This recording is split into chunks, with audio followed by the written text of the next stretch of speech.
Hi, Charles Moman here. Well, yes, it is snow coming down right now.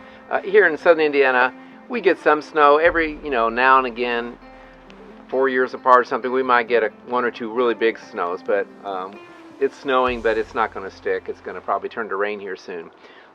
Today will just be, again, another little update, tell you what Susie's doing, and I'm doing some things too. Thanks for watching. Well, I finally finished all the trim here. I put this trim on a couple weeks ago, and then the back as well.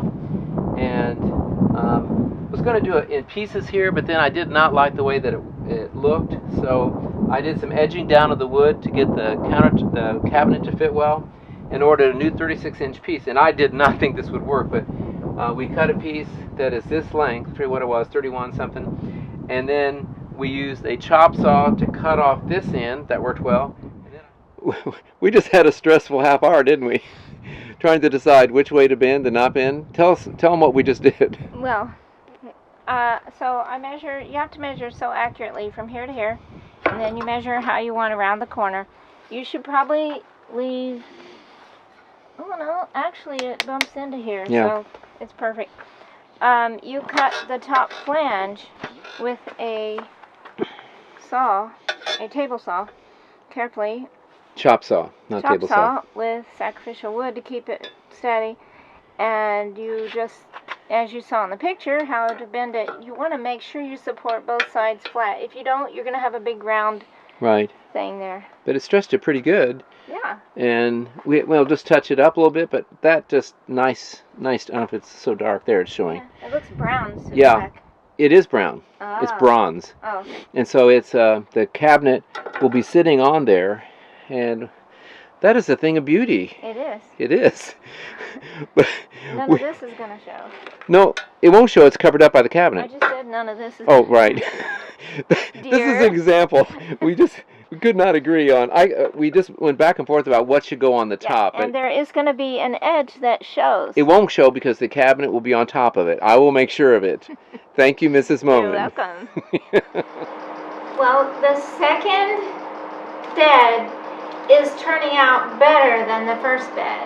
And one of the reasons why is the top is one piece of wood. I cut this strip off, and then I cut that strip, and so over there, for some reason, I know a real carpenter would already know this. I got 3 different pieces for the lids I cut 3 different pieces instead of using the same piece and just cutting it like that. If that makes any sense. It does. Okay. And it lines out perfectly, and then I just cut them, and the amount of space between there is perfect. So now I'm getting ready to put on the hinge, and these screws look too small, but I think they're the same ones I used last time. So are the 3 boxes the same size, or did you change that? I changed it over here because I have 4 flaps over there, and I'm like, I don't need 4. Right, because there you had to work around the shower. Yeah, and this, it doesn't really matter. So here we have much bigger ones? Yeah, and I want to see if this, that goes down almost flush. Okay, it does fit, but this is 1/2 inch. If I did it again, I might do 3/4 inch on top, because to get the screws in. But it's going to hold. To hold straight, but it'll hold. Those are holding over there. So. Okay. So briefly tell us about how the battle is going with the window frames. It's been quite a journey.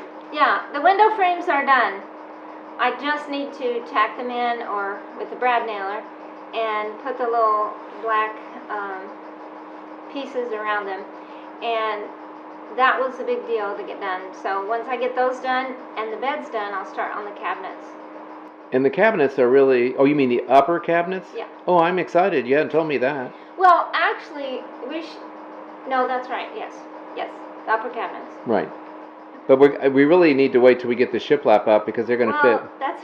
We haven't... a disagreement about that. Oh, yeah. Well, I haven't even thought about that yet. I have to think through that. We may not have this. There's probably no reason to have shiplap behind.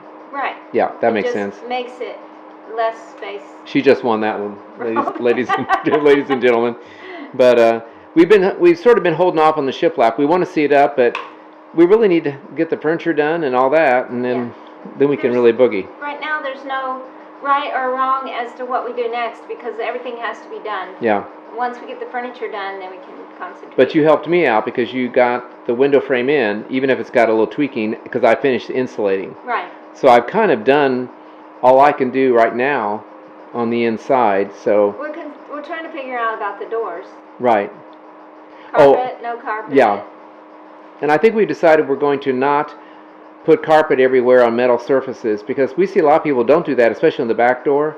If there is condensation, we'll wipe it off. Especially now. I mean, if we want to later, and then we can figure it out. Right. No need. Yeah.